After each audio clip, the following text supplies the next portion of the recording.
परितीत पराग कुंजम नीला मुझ श्यामल कोमलांगम सीता समारूपित वामभागम पाणौ महाशायक चारुचापम नमामि रामं रघुवंशनाथम अतुलितवल्लभाममीं शैलादेहं धनुचर्किशानं ज्ञानी नामाग्रगण्यं सकलगुण्यधानं मानरणामधीशं रघुपतिप्रियभक्तं वातजातं नमामि। से ऐसी कृपा से आज हम सभी यहाँ पर बैठे हैं भगवान की कथा सुनने, भगवान श्री रामचंद्र जी की पावन कथा सुनने। तो आइए संत समाज, ये वो कथा है जिसे सत्संग कहा जाता है। सत्संग किसे कहा जाता है? संतों के सानिध्य में रहने को ही सत्संग कहा जाता है। और बिना सत्संग के आपका मोह दूर नहीं होगा। यही है इस प्रश्न का उत्तर कि जिन जिन लोगों को श्री रामचरितमानस में मोह हुआ है उनके मोह का निवारण कैसे होगा। तो उनके मोह का निवारण का एक ही उत्तर है भगवान की कथा, भगवान का सत्संग। तो जिनको जिनको भगवान की लीला को सुन करके, जिनको भगवान के चरित्र को सुन करके शंका होता है, मोह होता है, उनके मोह का निवारण क्या है, बोले सत्संग। बिना सत्संग का ज्ञान नहीं होगा, बिना ज्ञान के भक्ति नहीं होगी, और बिना भक्ति के आप भगवान को प्राप्त नहीं कर सकते। तो भक्ति पानी है तो ज्ञान होना जरूरी है, ज्ञान पाना है तो सत्संग का होना जरूरी है। ये सारा चीज एक दूसरे से लिपटा हुआ है। तो ये श्री रामचरितमानस, जिस श्री रामचरितमानस की आप कथा करवा रहे हो, ये श्री रामचरितमानस होता क्या है? भगवान राम के चरित्रों की गाथाओं को श्री रामचरितमानस कहा गया है। अच्छा, ये राम कौन है जिस राम की आप यहाँ पर कथा सुनने आए हैं? तो आइए, राम, श्री राम। राम कौन? तो बोले ज्ञान अखंड एक सीतावर, जो सिद्ध ज्ञान के, अखंड ज्ञान के साक्षात स्वरूप है। तो जो स्वयं ज्ञान के भंडार है, आज हम उनकी बात कहने जा रहे हैं। राम कौन? तो ज्ञान। किस चीज का ज्ञान? मैं कौन हूँ, मैं कहाँ से आया हूँ, मेरे संसार में आने का उद्देश्य क्या है, मुझे संसार को छोड़ करके जाना कहाँ है। जिस दिन हमारे अंदर ये ज्ञान आ गया, समझना राम हमारे जीवन में आ गया। मैं कौन हूँ? तो बोले मैं आत्मा हूँ। मैं कहाँ से आया हूँ? मैं उस परम पिता परमात्मा के धाम से आया हूँ। मुझे संसार में करना क्या? बोले भगवान की भक्ति, भगवान का भजन, भगवान का कीर्तन। और मुझे संसार को छोड़ करके जाना कहाँ है? तो उसी परम पिता परमात्मा के धाम में जाना है, जहां से मैं आया हूँ।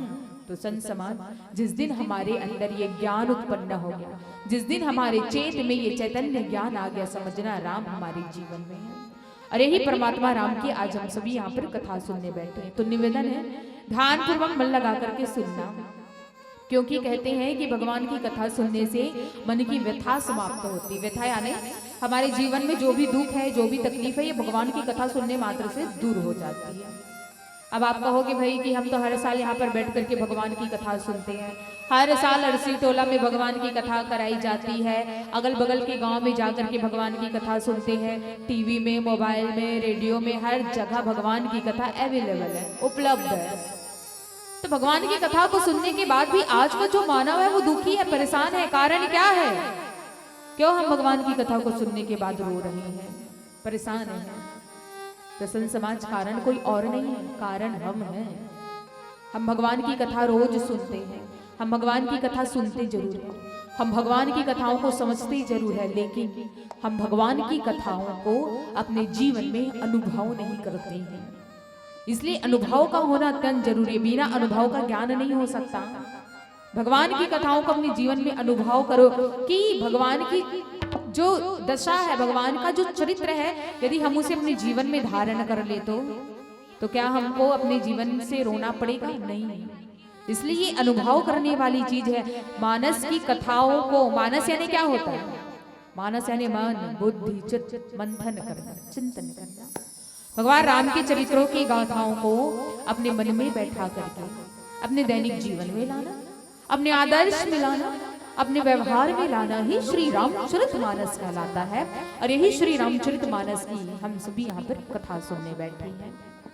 तो आइए, श्री रामचरितमानस का सप्तम सोपान उत्तरकांड, दोहा क्रमांक 61 को स्वामी श्री तुलसीदास जी महाराज लिखते हैं। बिनु सत्संग न हरि कथा, तिहि बिनु मोहन भाव, मोह गई बिनु राम पद, होई न दृढ़ अनुराग, मोह गई बिनु राम पद, होई न दृढ़ अनुराग। आइए, ये जो कथा है, 4 घाट होते हैं, ज्ञान घाट, कर्म घाट, भक्ति घाट और दैन्य घाट। चारों घाटों के 4 प्रमुख वक्ता कहे गए हैं। ज्ञान घाट के भगवान शंकर जी, भक्ति घाट के काकभूषुंडी जी, कर्म घाट के याज्ञवल्क्य जी और दैन्य घाट में स्वयं गोस्वामी श्री तुलसीदास जी महाराज वक्ता है। चारों घाटों में अलग अलग वक्ता बैठ करके अलग अलग श्रोताओं को कथा सुनाते हैं। तो उत्तरकांड में भक्ति घाट की कथा है, मतलब भक्ति घाट है, जहां पर काकभूषुंडी जी महाराज नीलगिरी पर्वत पर बैठ करके सारे हंसों को कथा सुनाते हैं। विचित्र वाली बात है ना, कोई कौवा कैसे हंसों को कथा सुना सकता है? कौवे की वाणी तो बड़ी कर्कश होती है, लेकिन ऐसा कौवा जो भगवान की भक्ति को अनुसरण करता है। लेकिन कहते हैं कि यदि आपकी वाणी या कौवे की वाणी कितनी ही कर्कश क्यों ना हो जाए, हम क्या करते, कौवा हमारे घर पे आते तो हम कौवे को भगाने लगते हैं। कौवा को अपशगुन मानते हैं। कौवा यदि अपनी काक की आवाज निकालना चालू कर दे तो हम भगाने लगते हैं, ये पहुना लेकर के आ रहा, अतिथि लेकर के आ रहा है। लेकिन ये वही काकभूषुंडी जी महाराज है, जब वो बोलना प्रारंभ करते हैं, जब उनके मुख से भगवान की कथा निकलना प्रारंभ हो जाती है ना, तो लोगों के मन को शांति प्रदान करने वाली ये कथा बताते हैं काकभूषुंडी जी महाराज। तो ये ऐसा ही मोह हुआ। यहाँ पर क्या लिखे हैं गोस्वामी श्री तुलसीदास जी महाराज, मोह गई बिनु राम पद होई न दृढ़ अनुराग। यदि हमारे जीवन में मोह है, मोह यानी भ्रम, भगवान की कथाओं को सुन करके देख करके यदि हमारे मन में भ्रम होता है, तो इस मोह का निवारण कैसे होगा? तो बोले सत्संग से होगा। बिना सत्संग के हमारे मोह का निवारण नहीं हो सकता। और आज ऐसा ही मोह हुआ किसको? गरुड़ जी महाराज को हुआ। गरुड़ कौन है? पक्षियों का राजा है। भगवान विष्णु के सवारी को भी मोह हो गया। भगवान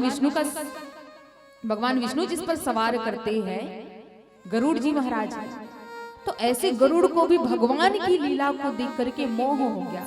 जबकि गरुड़ कौन है? गरुड़ तो स्वयं भगवान के साथ रहता है, भगवान को अपने ऊपर बैठाता है, ये वो गरुड़ है। उस गरुड़ को भी भगवान के चरित्र को देख करके, भगवान की लीला को देख करके मोह हो गया था, जिसके मोह के निवारण के लिए वो जगह जगह भटकता है। तो नारद जी महाराज कहते कि गरुड़ इधर उधर क्या भटक रहे हो? एक काम करो, तुम नीलगिरी पर्वत पर जाओ। नीलगिरी पर्वत पर जब जाओगे तो तुमको काकभूषुंडी जी मिलेगा, काग मिलेगा। वो काकभूषुंडी जी महाराज तुमको जब कथा सुनाएंगे तो तुम्हारे मोह का निवारण हो जाएगा। अच्छा, गरुड़ जी को मोह क्यों हुआ था? क्या चीज को देख करके मोह हुआ था? आप सभी को पता है कि मेघनाद के द्वारा दोनों भाइयों को, राम और लक्ष्मण को, युद्ध के दौरान नागपाश के बंधन से बांधा जाता है। नागपाश के बंधन से जब दोनों भाइयों को बांधा जाता है तो वो मूर्छित हो जाते हैं। अब भाई नाग का भक्षण करने वाला कौन है? पक्षीराज गरुड़ है। गरुड़ का भोजन है, गरुड़ का आहार है सर्पों को खाना। तो गरुड़ को बुलाया जाता है, पक्षीराज गरुड़ को बुलाया जाता है और कहा जाता है कि ये राम और लक्ष्मण दोनों भाई हैं, युद्ध के दौरान ये नागपाश के बंधन से बंध गए हैं। आप पूरे नागपाश के बंधन से जब बन जाते, मतलब भगवान पूरे नाग से लपेटा जाते हैं, सर्पों से लपेटा जाते हैं। तो गरुड़ से कहा जाता है कि आप एक एक करके सारे सर्पों को निकालिए और भगवान को नागपाश के बंधन से मुक्त करिए। तो संत समाज अब होता क्या है, गरुड़ को लगता है कि मुझे भगवान को, जिसे लोग भगवान कह करके पूजा करते हैं, जिस राम को लोग भगवान कहते हैं, ऐसे भगवान को छुड़ाने के लिए मुझको बुलाया गया है।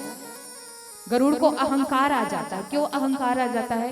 कि भाई लोग इसे भगवान कहते हैं, अरे यदि ये भगवान होता तो इसको नागपाश के बंधन में बंधने की आवश्यकता ही क्या थी? यदि ये भगवान है तो ये नागपाश के बंधन में बंधा क्यों?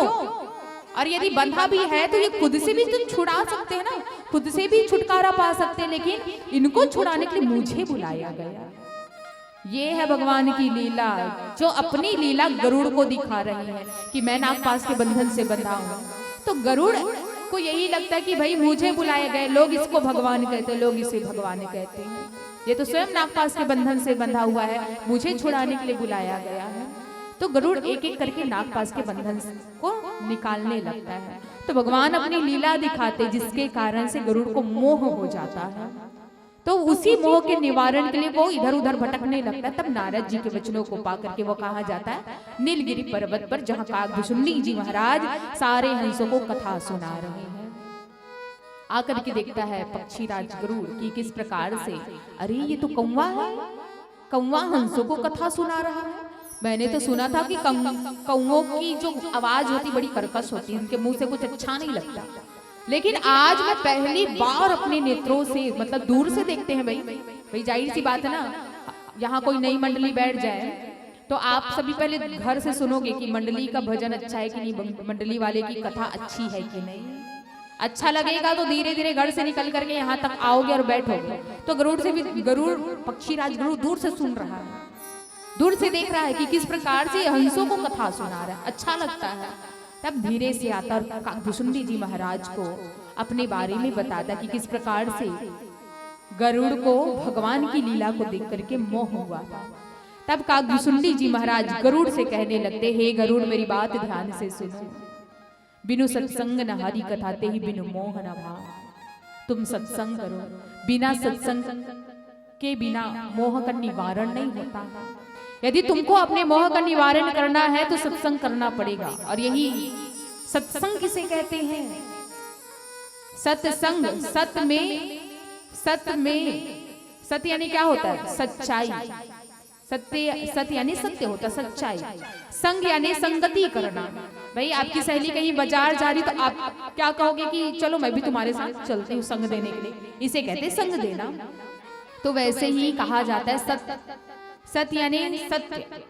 जो मनुष्य अपने जीवन में, जो मनुष्य अपने जीवन में सत्य को धारण करता है उसे संत कहा जाता है। सत में यदि अम की मात्रा को लगा दिया जाए तो वो सत संत में बदल जाता है। संत किसे कहते हैं? जो अपने जीवन में सत्य को धारण करने की सामर्थ्यता रखता हो, जिसके जीवन में किसी भी प्रकार की झूठ का प्रहार न हो, उसने पूरे जीवन अपनी सत्यता में निकाल दिया, उसे कहते संत। और ऐसे संतों की जो संगति करता है उसे कहते सत्संग। तो ऐसे संतों की संगति में रह करके जो भगवान की कथा सुनता है, जो भगवान के गुणानुवादों का रसपान करता है, हम उसे कहते सत्संग। और आइए सत्संग की महिमा को हम जानेंगे। सत्संग क्या कहा मैंने कि जो संतों का संग करता। अच्छा, संत अभी किसे कहते हैं भाई? संत हम उसे कहते हैं जो भगवान से प्रेम करता हो, उसे हम ब्राह्मण कहते हैं। जो भगवान से प्रेम करता है उसे ब्राह्मण कहते हैं, लेकिन भगवान जिनसे प्रेम करे ना, हम उसे संत कहते हैं। और संत कोई भी हो सकता है, संत आप भी हो सकते हैं, संत हम भी हो सकते हैं। संतों को कोई वो वेशभूषा नहीं होती कि संत कंठी माला पहनेंगे या हाथों में कमंडल लेकर के जाएंगे, इसे संत नहीं कहा जाता है। संत हम उसे कहते हैं जिसके जीवन में सत्य को धारण करने की सामर्थ्यता हो, चाहे वो आप हो चाहे वो हम हो, कोई भी हो सकता है संत। बस उसके जीवन में एक चीज का पालन होना बहुत जरूरी है कि उसके जीवन में सत्य को धारण करने की सामर्थ्यता होनी चाहिए। संतों जैसा स्वभाव, संतों जैसा लक्षण एक मनुष्य के अंदर होना चाहिए। तो ऐसे संतों के सानिध्य में रह करके जो भगवान की भक्ति करता है, भगवान की कथाओं को सुनता है, हम उसे कहते सत्संग। तो गोस्वामी बाबू जी लिखते, बिनु सत्संग न हरि कथा। बिना सत्संग के भगवान की कथा नहीं मिलेगी और बिना कृपा के भी भगवान की कथा नहीं मिलती। बिना सत्संग का भगवान कैसे मिलेंगे? भाई आप जानोगे ही नहीं भगवान की कथा को। भगवान राम कौन है नहीं जानोगे, भगवान कृष्ण कौन है नहीं जानोगे, तो क्या आपको सत्संग मिलेगा? नहीं। तो भगवान को पाने के लिए सत्संग करना पड़ेगा।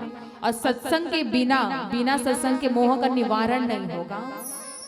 भगवान के मोह मतलब भगवान की लीला को देख करके जिन लोगों को मोह हुआ है, तो उसके मोह का निवारण केवल भगवान के कथाओं में होता है, भगवान के सत्संग में होता है। तो सत्संग सुनना बहुत जरूरी है। बिना सत्संग के मोह का निवारण नहीं हो सकता, और बिना मोह के निवारण राम का पद नहीं मिल सकता। भगवान राम के चरणों में हम अनुराग नहीं कर सकते, भगवान राम के चरणों में हम प्रीति नहीं कर सकते हैं। गरुड़ का मोह हुआ, माता सती को मोह हुआ, रावण को मोह हुआ, नारद को मोह हुआ, इंद्र के पुत्र जयंत को मोह हुआ। इतने सारे लोगों को मोह हुआ है भगवान के चरित्र को देख करके, क्योंकि भगवान ने लीला ही ऐसी की है। बाल लीला की, वन लीला की, राज्य लीला की, खल लीला की, बहुत सारी लीला की है भगवान ने। और इन सारे लीलाओं में अलग अलग लोगों को भी मोह हुआ है। तो वन लीला को देख करके किसको मोह हुआ था? माता सती को मोह हुआ, रावण को मोह हुआ। माता सती को क्या मोह हुआ था? भाई भगवान शंकर दूर से प्रणाम करते, जय सच्चिदानंद जय जय पावन अस्कै चले मनोजन सावन की, जय सच्चिदानंद तुम्हारी जय।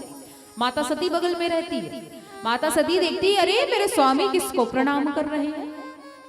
इनको सच्चिदानंद कह रहे हैं। अरे तो किसी भी अंग से ना तो सत दिखता, ना तो चित्त दिखता, ना तो आनंद दिखता है, कैसे ऐसे मनुष्य को जय सच्चिदानंद कह रहे हैं मेरे स्वामी। माता सती को भगवान की लीला को देख करके मोह हो गया, लेकिन भगवान शंकर को मोह नहीं हुआ। क्यों? अति विचित्र रघुपति चरित जान ही परम सुजान। क्योंकि भगवान शंकर को पता है कि भगवान राम का जो चरित्र वो अति विचित्र है, जिसे हर कोई समझ नहीं पाता। भगवान के चरित्र को कौन लोग समझ पाते? तो बोले परम सुजान लोग। और परम सुजान कौन है? काकभूषुंडी जी महाराज है, भगवान शंकर है। तो भगवान शंकर ने जाना कि भगवान चरित्र कर है, लेकिन माता सती को नहीं समझ में आया कि ये भगवान है कि नहीं। परीक्षा लेने के लिए आ जाती सती, सीता का रूप धारण करके परीक्षा लेने के लिए आती है। अच्छा, माता सती को मोह क्यों हुआ था? भाई माता सती भी तो गई थी ना, एक बार त्रेता जुग माही सम्मु गई कुंभज ऋषि पाई, संग सती जग जननी भवानी पूजे ऋषि अखिलेश्वर जान। माता सती भी भगवान की कथा को सुनने के लिए कहाँ गई थी? अगस्त मुनि के आश्रम में गई थी।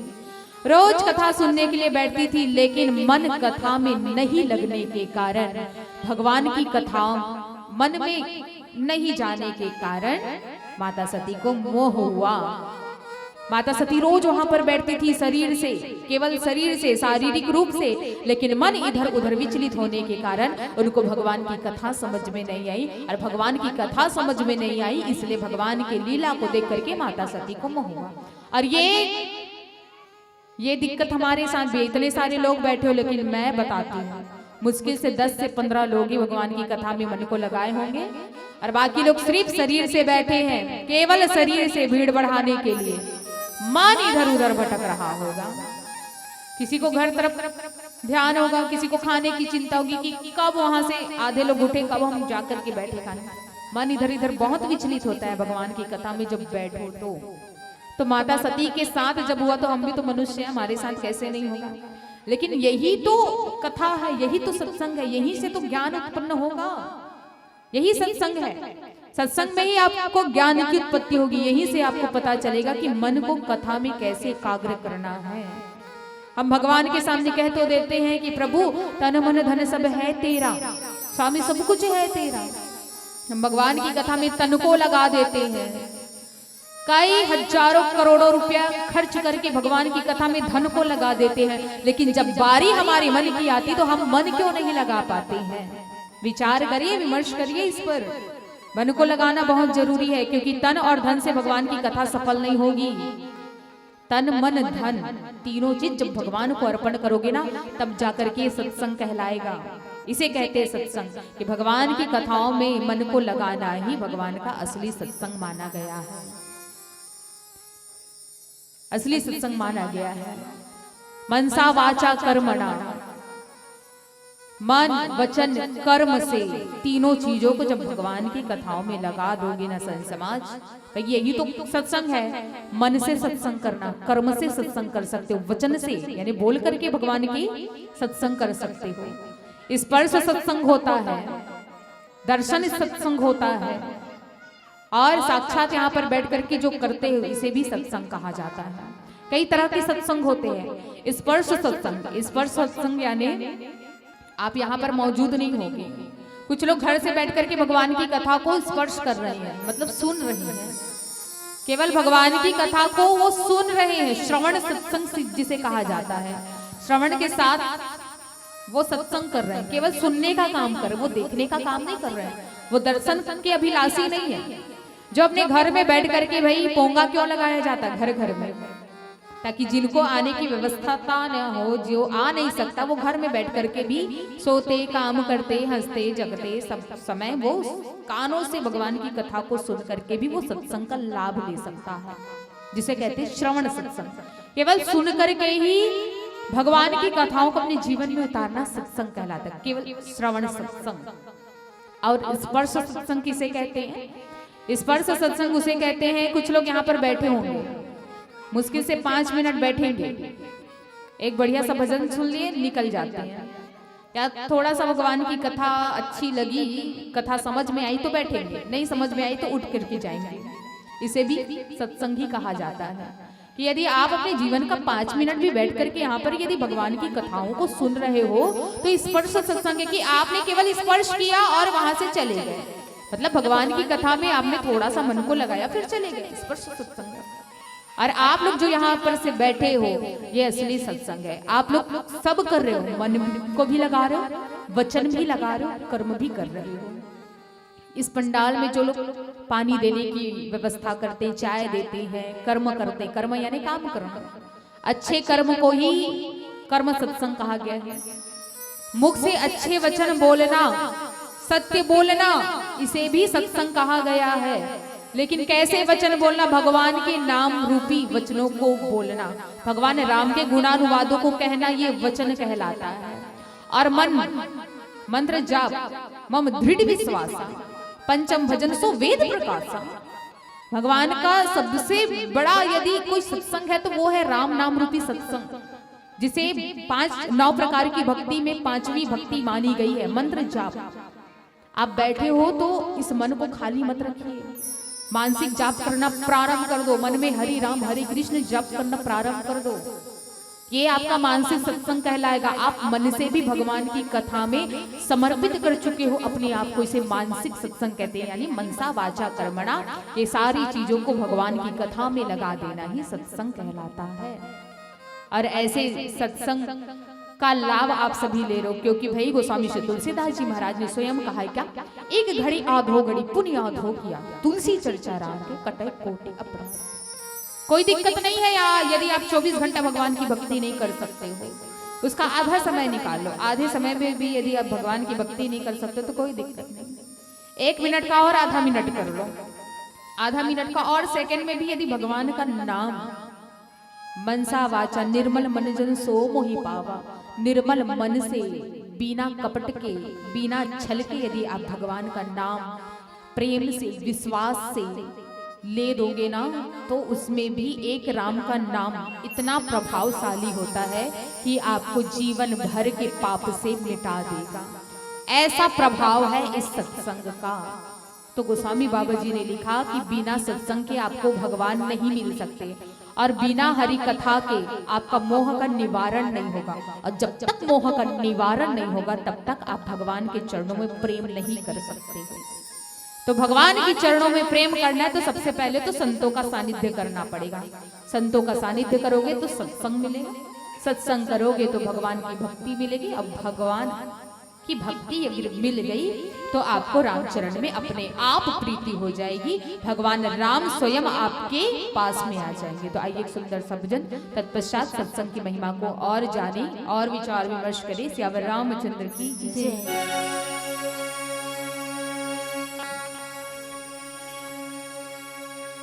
पाए हरि जी दुनिया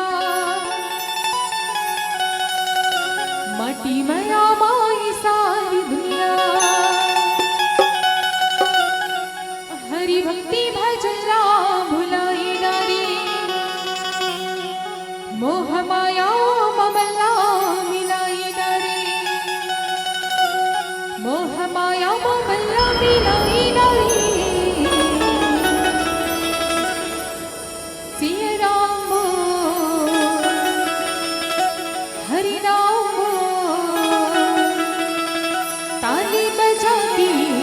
जयकारा संगे धीरे धीरे डो,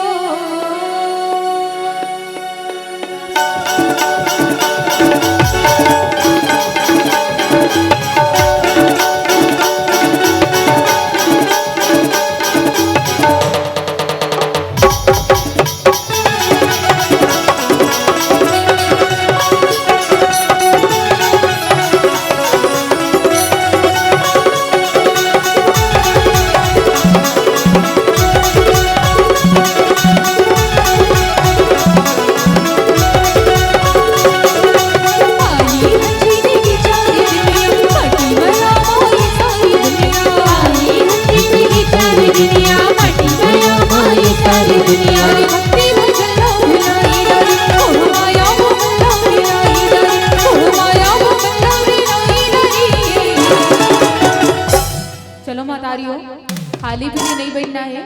अभी इतना सत्संग के महिमा बताए हो तब मोला इसे लगत रही इसकी बिना बोले सबके हाथ उठ जाना रही से, और बिना बोले ही भगवान के नाम सबके मुख से निकल जाए।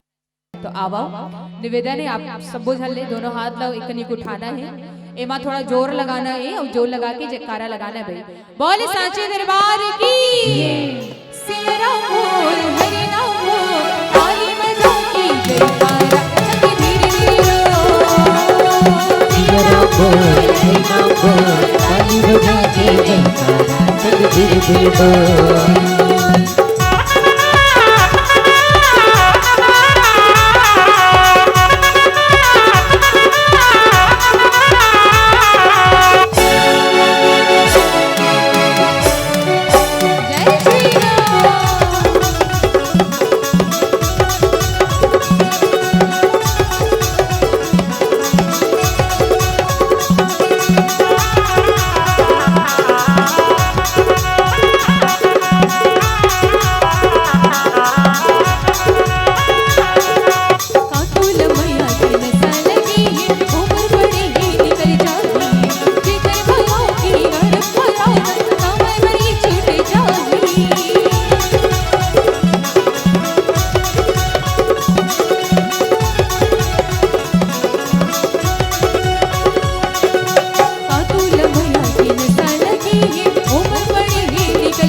मीठी मीठी ताली ला तो बजावो तो, लेकिन मैं चाहता हूँ कि आप मैंने भजन मोर साथ में गाओ भाई। सत्संग के लाभ अकेला में काबर लो भाई, आपो मतलब लेना ना सत्संग के लाभ। तो निवेदन है मैं गाऊँ सिया राम बोल, तो आप मतलब दोनों हाथ उठा के सिया राम गाना है। अब मैं गाऊँ हरि नाम बोल, तो भैया हो हरि नाम गाना है। गाहू नहीं गाहू नहीं खाक बैठे हो नहीं, तो ऊर्जा लेकर निकालना है भाई। अब तू मन बाबा हो खाए हो ना, गाहू नहीं पूछ ले तो वही पता चले इस गवात हो तो गाबे नहीं करते। देखा ले पहले पूछ ले तो गाहू ना, गाहू नहीं सिया राम बोला तो सुनाई नहीं देते। सिया राम हरि नाम रुको ना भैया मन बोलिए हरि नाम बोल। इसने गाहू ना तो भगवान का पड़ोसी घला नहीं आई, तब भगवान ला बुलाने तो बने दमदरहा गाओ भाई। सिया राम बोल हरि नाम बोल। और चना हुई चबाते जेकर मुंह में दांत होते, चना हुई चबाते जेकर मुंह में दांत होते, और ताली हुई बजाते जेकर दोनों कौन कौन ला हाथ दे, कौन कौन ला हाथ दे, बस सब बुझल देना हाथ।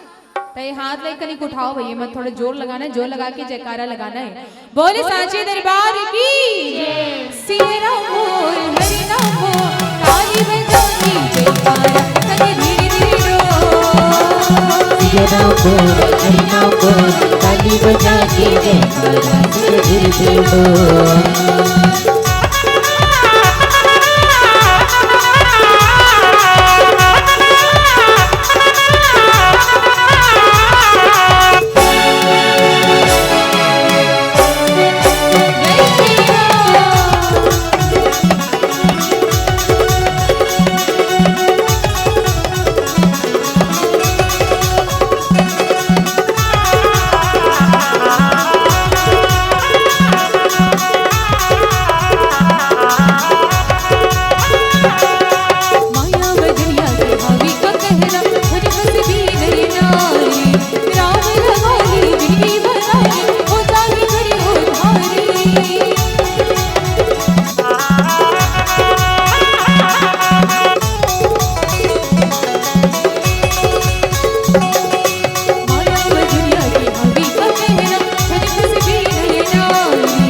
नहीं भुलाओ ना।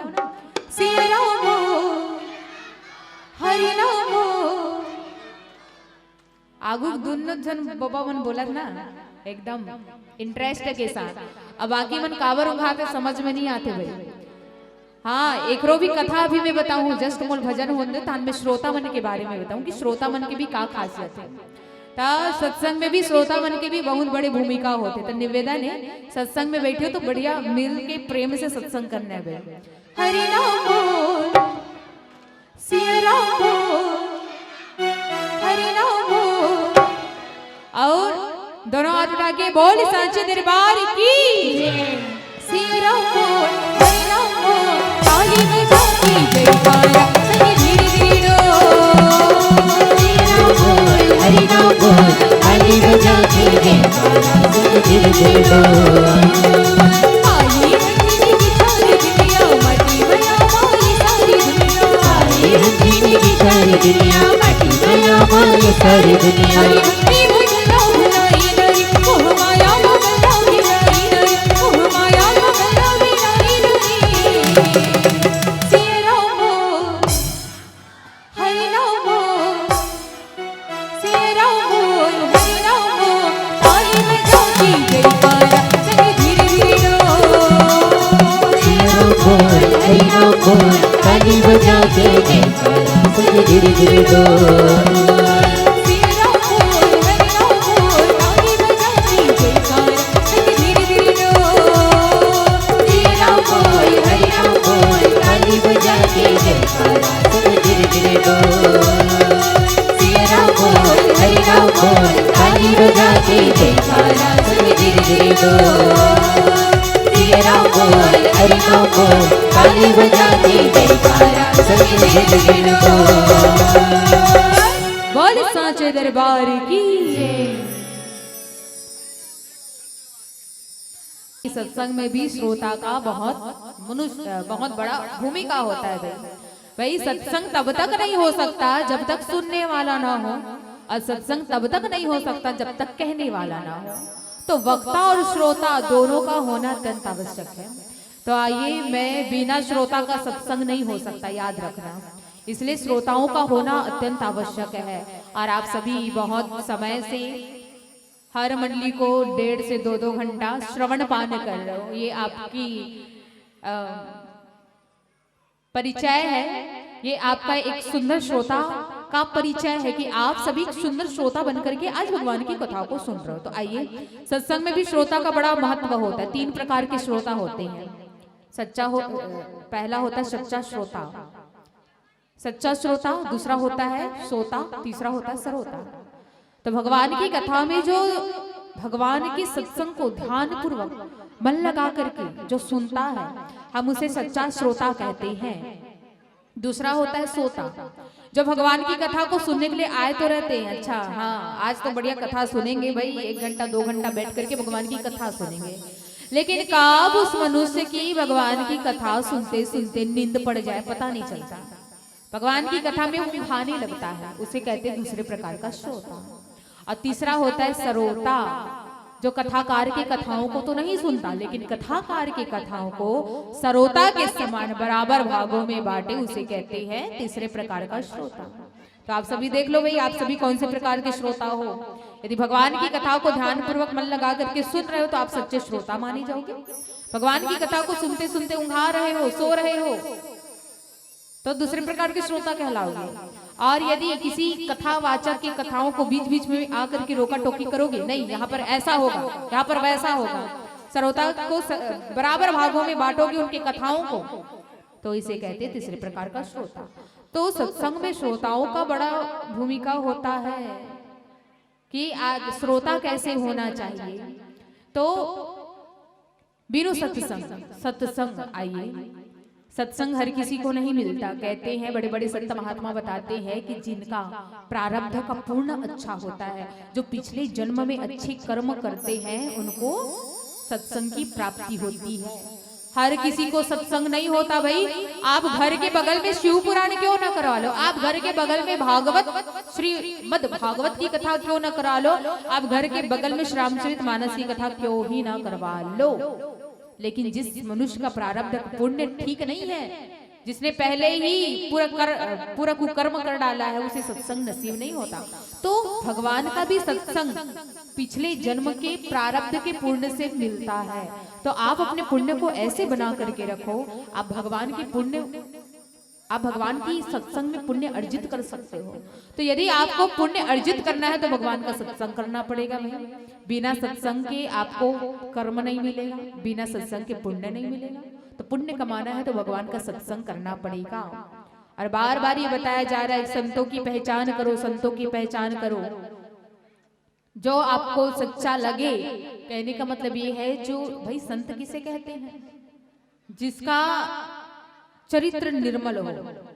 हंस एक होता है, हंस का स्वभाव जैसा होता है एक संत का स्वभाव। हंस के सामने यदि आप दूध और पानी को मिला करके हंस के सामने रख दोगे तो वो हंस क्या करता है, पानी को छोड़ देता है, केवल दूध को ग्रहण करता है। उसकी प्रवृत्ति ही है वैसी, उसका चरित्र ही वैसा है, उसका स्वभाव है उस हंस का कि आप यदि पानी और दूध को मिला करके हंस को दे दोगे तो वो पानी को छोड़ देगा, केवल दूध को ग्रहण करता है। वैसे ही एक संत का चरित्र होता है। संत का चरित्र ये होता है कि आपके सामने यदि कितने ही दुर्गुण क्यों ना हो, कितने ही दुर्गुण क्यों ना हो, यदि आप संत की शरण में जाओगे, यदि आप किसी संत के शरण में जाओगे तो वो संत केवल आपके गुणों का ही अनुसरण करेगा, दुर्गुणों को वो त्याग देगा। इसे कहते हैं संत। और संत के पास आप कोई भी दुविधा लेकर के चले जाओ, हर समस्या का निवारण ऐसे संत के पास में होता है। इसलिए ऐसे संतों का सानिध्य करना ही सत्संग कहलाता है। तो ऐसे संतों के सानिध्य में रहिए। भगवान राम यदि आज रावण से लोहा लिए हैं तो वो क्यों? क्योंकि उनके ऊपर संतों की कृपा रही है, उनके ऊपर ब्राह्मणों की कृपा रही है, उनके ऊपर मुनियों की कृपा हुई है। ऐसे श्रेष्ठ मुनियों से उन्होंने शिक्षा प्राप्त की। गुरु वशिष्ठ, वाल्मीकि जी महाराज, वाल्मीकि मुनि, ऐसे ऐसे सर्वश्रेष्ठ भारद्वाज मुनि है, अत्रि मुनि है, ऐसे ऐसे संतों के सानिध्य में रह करके ही भगवान राम ने वन की यात्रा की, जिसके कारण से ऐसे संतों के आशीर्वाद से ही आज भगवान राम रावण से युद्ध करके आए हैं। और रावण से जब विजेता प्राप्त की, मतलब विजयी हुए जब भगवान राम, तो इसी कारण है कि आज हम भगवान राम को यदि मानते हैं तो मर्यादा पुरुषोत्तम भगवान राम के नाम से जाने जाते हैं। यही वो संत है, यही वो मुनि है, यही वो ऋषि है जो एक राम को मर्यादा पुरुषोत्तम भगवान राम बनाती है। तो ऐसे संतों की महिमा को जानिए। संत समाज, संत आपका बुरा नहीं चाहते हैं, कोई भी संत किसी का बुरा नहीं चाहते, संत हमेशा सबका भला करना चाहते हैं। तो ऐसे संतों के सानिध्य में रहिए, सत्संग करिए, और ऐसे सत्संग के माध्यम से ही आप अपने मोह का निवारण कर सकते हो। मोह, कितने प्रकार के मोह होते हैं? 3 प्रकार का मोह होता है। साध्य मोह, असाध्य मोह, कर्म साध्य मोह। ये 3 प्रकार का मोह होता है। और ये 3 मोह अलग अलग जीवों को हुआ है, अलग अलग लोगों को हुआ है। साध्य मोह हुआ है किसको? नारद जी महाराज को। असाध्य मोह हुआ है किसको? गरुड़ जी महाराज को। और कष्ट साध्य मोह हुआ है किसको? माता सती को। तो यहाँ पर मोह का वर्णन किया गया। मोह गई बिनु राम पदा, ये तीनों को मोह हुआ है, ये 3 लोगों को मोह हुआ है। साध्य मोह हुआ, असाध्य मोह, कष्ट साध्य मोह हुआ है। और तीनों लोगों के मोह का निवारण का हल क्या है? बोले भगवान का सत्संग, भगवान की कथा। माता सीता को मोह हुआ था, क्षमा करें, माता सती को मोह हुआ था। तो सबसे पहले मोह मैंने किसका बताया? साध्य मोह। साध्य मोह कहने का मतलब ये है, साध्य मोह उसे कहते हैं, उसका मोह केवल थोड़ी देर के लिए रहता है। यदि किसी व्यक्ति को मोह हो जाए तो उसके मोह का निवारण कुछ घंटों पश्चात हो जाता है, इसे कहते हैं साध्य मोह। ऐसा साध्य मोह किसको हुआ था? नारद जी महाराज को हुआ था। नारद जी महाराज को मोह क्यों हुआ था? काम को जीत लिया था, कामदेव को जीत लिया था। नारद जी महाराज को लगा कि मैं भगवान शंकर से भी बड़ा हूं जिसने काम को जीता है। भाई भगवान शंकर ने कामदेव को भस्म कर डाला था, लेकिन नारद जी महाराज ने काम को जीता है। तो काम को जीतने वाले नारद जी महाराज जो वैरागी है उसको भी मोह हो गया। जब नारद जी महाराज को मोह हुआ ना, तो उनके मोह का निवारण करने के लिए भगवान ने क्या किया? लीला रची, विश्व मोहिनी वाली लीला रची। नारद जी को मोह हुआ, विश्व मोहिनी के चंगुल में वो फंस गए थे, विवाह करना चाह रहे थे। तो नारद जी महाराज का भी मोह हो गया था भगवान की लीलाओं को देखकर। भाई भगवान लीला की है ना, विश्व मोहिनी वाली जो प्रपंच रचे थे ये भगवान की ही लीला है। क्योंकि नारद जी महाराज को मोह के द्वारा उनको प्रेरणा देनी थी, इसलिए उन्होंने ऐसी मोह वाली प्रपंच रचा कि भाई विश्व मोहिनी की लीला को देख करके मोह के द्वारा ही नारद जी महाराज को पुनः भगवान की शरणागति में लाना था। इसलिए नारद जी महाराज के मोह का निवारण यही था कि उनको थोड़ी देर के लिए मोह हुआ, लेकिन कुछ घंटों पश्चात जब उनको पता चला कि ये कोई विश्व मोहिनी नहीं, ये विश्व मोहिनी तो स्वयं नारद जी महाराज की मां स्वरूपा है। विश्व मोहिनी कौन है? भगवान विष्णु की दो नारियां हैं, एक माया रूपी नारी है और दूसरा भक्ति रूपी नारी है। तो माया रूपी जो नारी है वही विश्व मोहिनी बनी करके आई थी, और भक्ति रूपी माया कौन है? तो बोले माता सीता लक्ष्मी स्वरूपा है। तो भगवान विष्णु की दो नारी है। जब भी भगवान को किसी को प्रेरणा देना होता है तो ये तो भक्ति से प्रेरणा देते हैं या तो फिर माया रूपी मोह से वो प्रेरणा देते हैं। तो नारद जी महाराज को जब मोह हुआ तो ये विश्व मोहिनी से द्वारा ही उनके मोह का निवारण करवाया गया। तब नारद जी महाराज को समझ में आता है कि नहीं नहीं, मेरा जन्म, मेरा उत्पत्ति केवल और केवल भगवान की भक्ति के लिए हुआ है। मैं भगवान का पुत्र हूँ। तो एक पुत्र को हमेशा पिता के चरणों में रहना चाहिए, राम के चरणों में रहना चाहिए, विष्णु जी के चरणों में रहना चाहिए, हरि के चरणों में रहना चाहिए। तो ये है नारद जी महाराज जिसके मोह का निवारण हुआ, जिसके मोह का निवारण हुआ। अब दूसरा आते हैं असाध्य मोह। तो आइए एक सुंदर सा भजन, तत्पश्चात दो और मोह है, और ये दो मोहों की चर्चा को भी मैं आपके सामने रखूंगी सुंदर से भजन के पश्चात। श्री रामचंद्र की जय।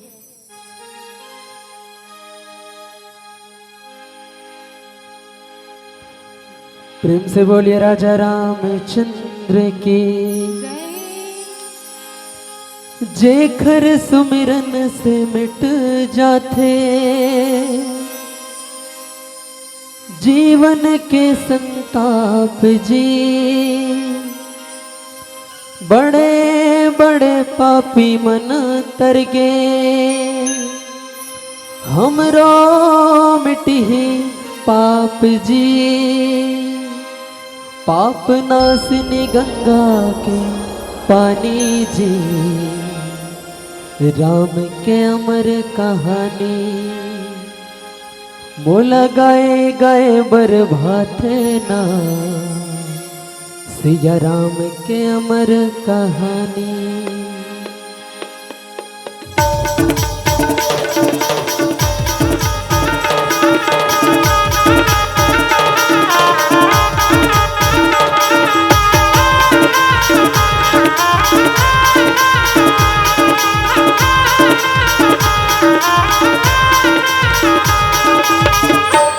मोल गाए गाए बर, मोल सुने सुने बर, मोल गाए गाए बर भाते जी, राम के अमर कहानी। मोल सुने सुने बर भाते ना, राम के अमर कहानी। मोल गाए गाए बर भाते जी, राम के अमर कहानी। मोल सुने सुने बर भाते ना, राम के अमर कहानी। मोल गाए गाए बर भाते जी, राम के अमर कहानी। मोल सुने सुने बर भाते ना, राम के अमर कहानी। मोल गाए गाए बर भाते जी, राम के अमर कहानी। मोल सुने सुने बर भाते ना, राम के अमर कहानी। राम के अमर कहानी गा भैया, राम के अमर कहानी। सिया राम के अमर कहानी हो दीदी, राम के अमर कहानी। बोल गाए गाए बर, बोल सुने सुने बर, बोल गाए गाए बर भाते जी, राम के अमर कहानी। बोल सुने सुने बर भाते ना, राम के अमर कहानी।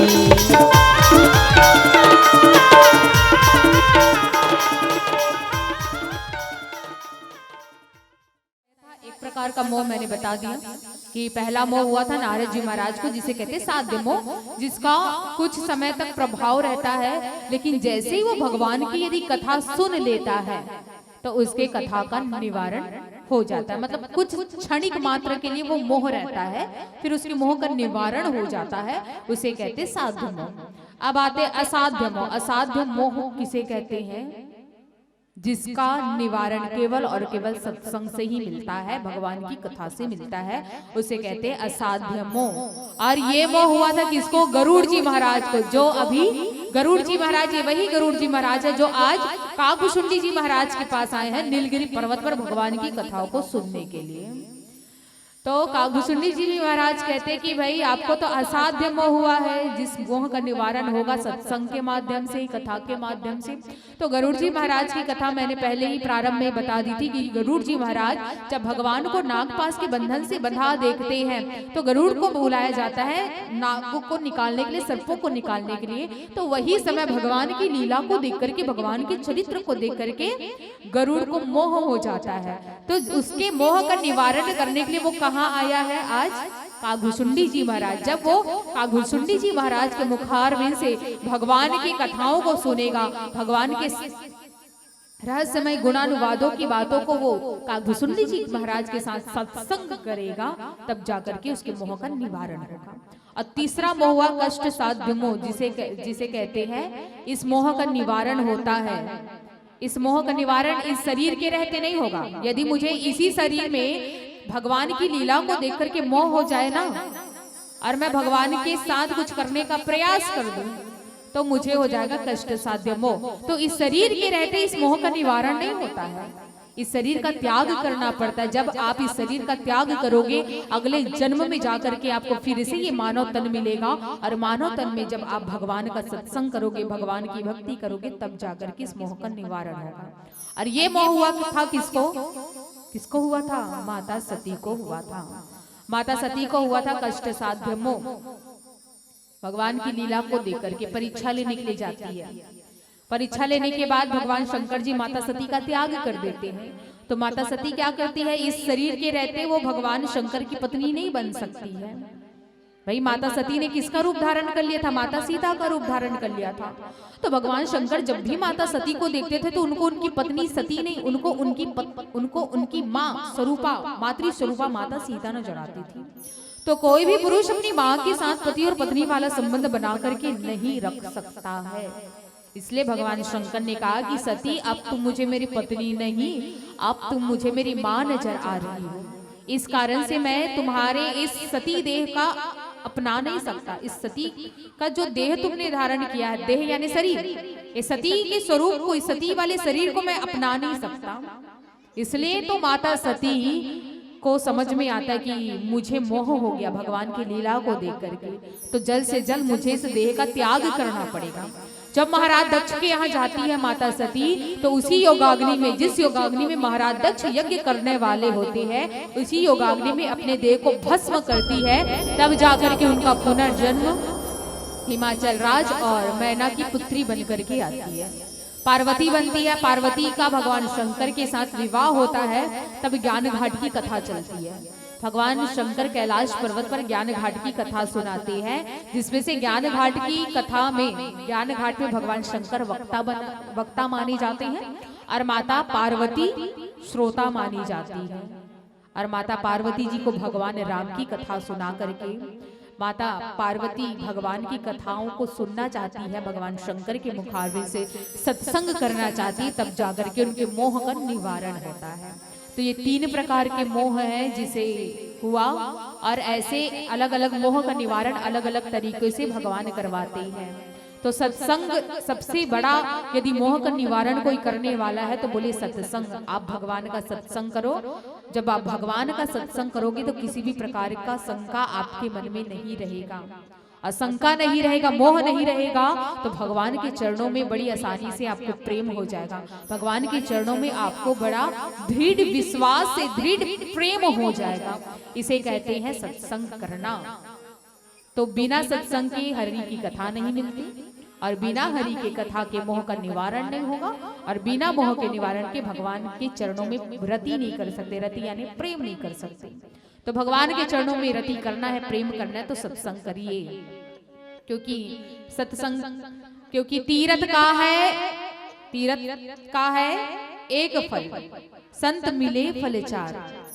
तीर्थ करने से केवल आपको एक ही फल की प्राप्ति होगी, लेकिन सत्संग करने से आपको 4 फलों की प्राप्ति होगी। सत्संग करने से, और वो 4 फल क्या है? बोले अर्थ, धर्म, काम, मोक्ष। ये 4 फल को यदि आपको अपने जीवन में धारण करना है, ये 4 फलों की प्राप्ति करनी है, तो आपको ऐसे तीर्थ घूमने की आवश्यकता नहीं है। आप संतों के चरणों में सेवा करना प्रारंभ कर दो, संतों के सानिध्य में रहना प्रारंभ कर दो, सत्य को अपने जीवन में धारण करना प्रारंभ कर दो। सत्संग के 4 फल मिल जाएंगे आपको। कई लोग बहुत बड़े बड़े दर्शन स्थल कई करोड़ों रुपए खर्च करके इधर उधर घूमने जाते हैं। उज्जैन चले जाएंगे, जगन्नाथपुरी चले जाएंगे, जो तीर्थ स्थल होते वहां चले जाते, लेकिन वो तीर्थ की यदि आप दर्शन करोगे तो केवल आपको एक ही फल की प्राप्ति होगी। लेकिन कहते हैं कि जो सत्संग रूपी तीर्थ में जाता है, सत्संग में 3 नदियों का समागम होता है, ज्ञान, भक्ति, कर्म, गंगा, यमुना, सरस्वती। ज्ञान क्या देगी आपको? माता सरस्वती देगी। भक्ति कौन देगा? माँ गंगा देगी।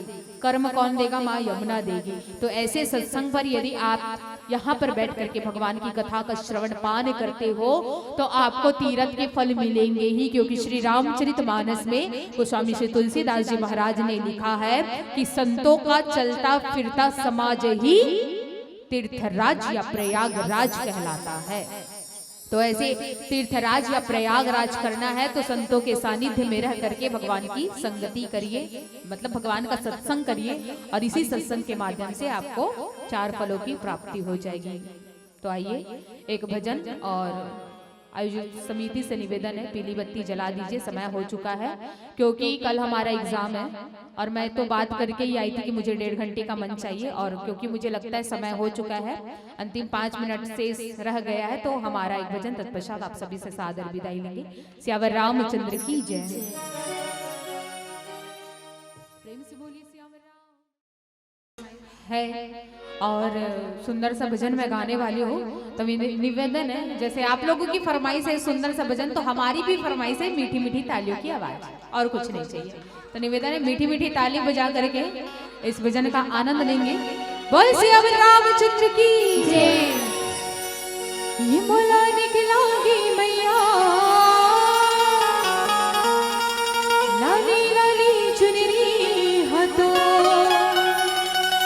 ये बोला निकलागी मैया,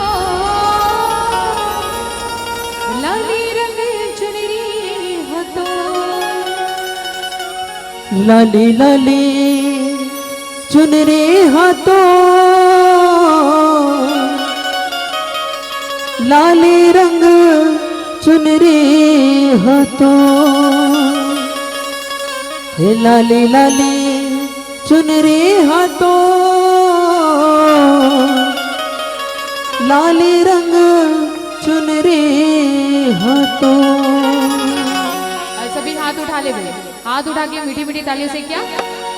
ये बोला निकलागी मैया, लगी लगी चुनरी हाथों, बोला निकलागी मैया, लगी लगी चुनरी हाथों, बोला निकलागी मैया, लगी लगी चुनरी हाथों, बोला निकलागी मैया, लगी लगी चुनरी हाथों, लाली लाली चुनरी हाथों, लाली रंग चुनरी हाथों, लाली लाली चुनरी हाथों, लाली रंग चुनरी हाथों, बोला निकलागी मैया, लगी लगी चुनरी हाथों, बोला निकलागी मैया, लगी लगी चुनरी हाथों, बोला निकलागी मैया, लगी लगी चुनरी हाथों, बोला निकलागी मैया, लगी लगी चुनरी हाथों।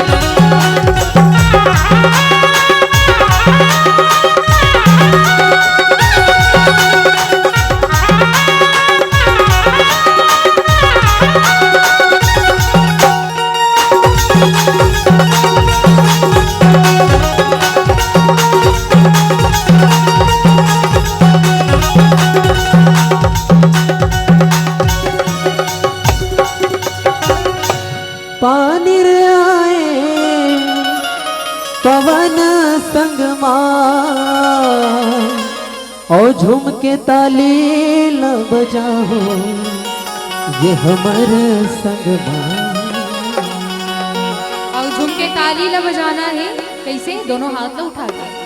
ये मोला निकलागी मैया लली लली चुनरी हो तो, मोला निकलागी मैया लली लली चुनरी हो तो, मोला निकलागी मैया लली लली चुनरी हो तो, मोला निकलागी मैया लली लली चुनरी हो तो।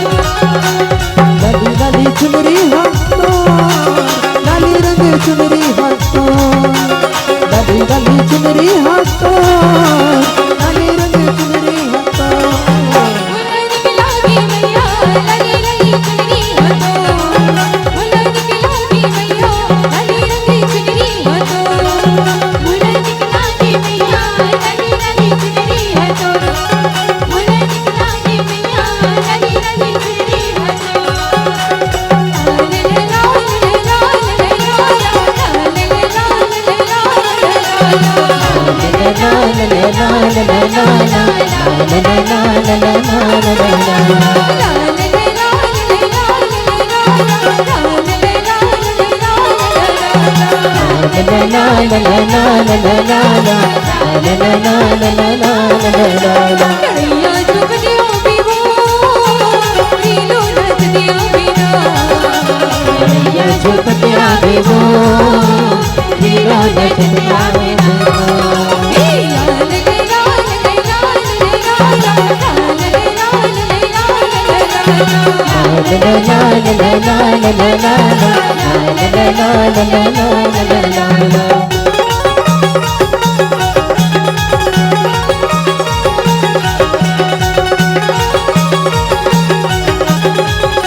बड़ी रानी माई सिया देवी, हर भवर धारी वाली तेरी सती दंते वाली, हर भवर धारी वाली तेरी सती दंते वाली, हर भवर धारी वाली रानी माई सिया देवी, हर भवर धारी वाली तेरी सती दंते वाली। कन्या जोर दिया विवो लीलो नच दिया बिना, कन्हैया झुकतिया बेवो लीलो नचतिया बेवो।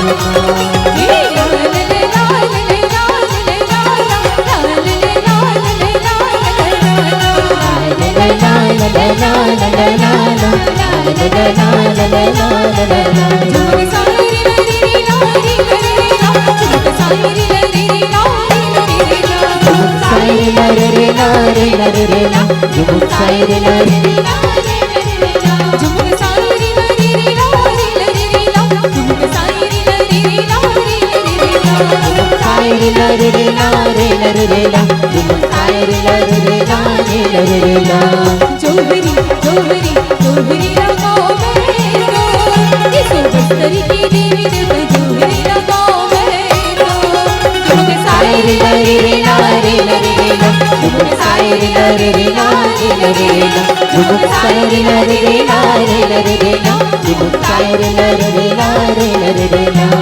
सायरी लो राम जी सायरी लो रे लो, सायरी लो राम जी सायरी लो रे लो, सायरी लो राम जी सायरी लो रे लो यो, सायरी लो रे लो, सायरी लो राम जी सायरी लो रे लो यो, सायरी लो रे लो, सायरी लो राम जी सायरी लो रे लो, सायरी लो राम जी सायरी लो रे लो, सायरी लो राम जी सायरी लो रे लो यो, सायरी लो रे लो, सायरी लो राम जी सायरी लो रे लो यो, सायरी लो रे लो, सायरी लो राम जी सायरी लो रे लो, सायरी लो राम जी सायरी लो रे लो, सायरी लो राम जी सायरी लो रे लो यो, सायरी लो रे लो, सायरी लो राम जी सायरी लो रे लो यो, सायरी लो रे लो।